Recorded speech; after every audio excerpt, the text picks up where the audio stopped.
In war-torn Portland, Trump ordered troops to be sent to Portland to support the use of all force. Hello everyone, this is Xiaolan People, Chinese Living. Today this piece of information is very informative and sensitive. On September 27, President Trump posted on social platforms. He announced that he would send troops to Portland, Oregon, with a clear goal of protecting local SC federal facilities. The reason is also very tough, to deal with the domestic terrorists he calls. Among them, Antifa was named.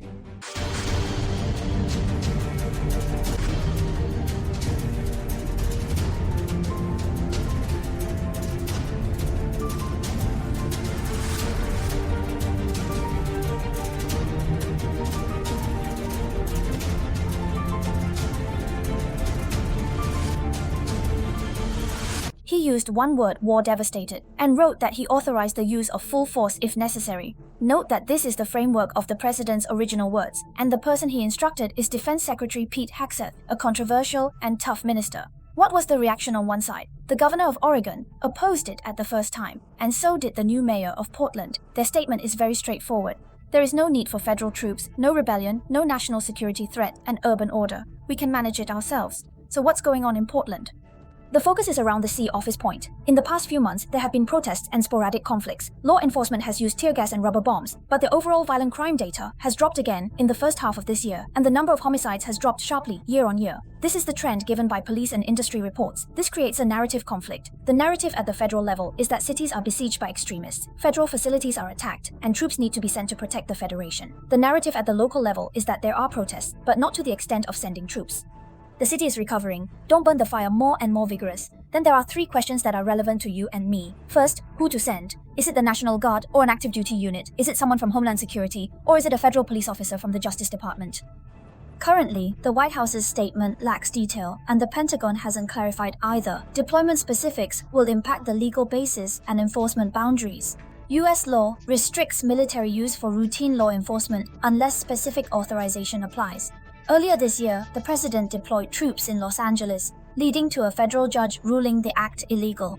California scored a win, but the appeal continues. In DC, federalizing the local police also sparked heavy disputes.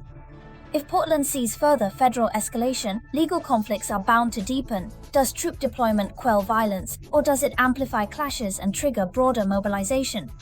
In Portland in 2020, everyone remembers that when the federal building was guarded, the conflict escalated and the social division deepened. Will it be repeated this time? Let's move the camera forward. Why is ICE in focus? There are three reasons. First, immigration enforcement is being strengthened at the federal level. Second, cases of entering and leaving ICE affect many families and community nerves. Portland, as a sanctuary city, showcases evident local federal ideological discord.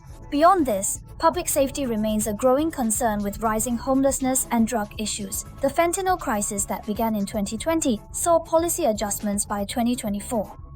On September 1st, small-scale possession faced stricter policies again. Overdose deaths, which spiked in 2023, saw minor decline signs by 2024, indicating some governmental adjustments to tackle the challenges. This is not a cause and effect that can be explained clearly in one sentence, but it is certain that public health and public security should be two-pronged. Going back to sending troops itself, the federal saying is to protect the besieged ICE facilities and personnel, while the local saying is a little spark, which is said to be a big wildfire. Who is more close to the truth? Focus rests on two fronts: the on-ground escalation of violence during epidemic control efforts, and whether legal procedures have followed proper authorization paths. If you ask me, what's the risk? First, the boundaries of law enforcement are unclear. The military, the National Guard, federal law enforcement, and local police stations are superimposed in multiple layers, and it is easy to crash. If the command is chaotic, the probability of misjudgment will increase. Second, the risk of politicization. When Lanzhou and Lanzhou are characterized as hostile battlefields, emotions will be further torn apart. Third, the demonstration effect. Once sending troops to mutual federal facilities becomes the norm, will other cities replicate it? Will the federal versus local balance of power be reshaped? So, what do Portland residents care? Very realistic, is my doorstep safe? Can I work normally? Will the store be smashed? These are more personal and secure than grand narratives, and they are the most easily influenced by emotions and pictures. An armored vehicle may make people feel more at ease, or it may make people more nervous. From the perspective of communication, high-intensity words such as war, total force, and domestic terrorists can quickly unite supporters, but they will also quickly detonate opponents. At the same time, local governments emphasize the data corruption recovery process. is a fight for narrative rights. Is it an out-of-control city or an exaggerated threat? As ordinary audiences, how can we judge? I'll give you 3 anti-noise methods. First, look at the timeline. When will the statement be issued? When will the troops arrive? And what happened at the scene? Second, look at the mechanical data: murder, robbery, excessive death, and whether the passenger flow in the business district has really deteriorated.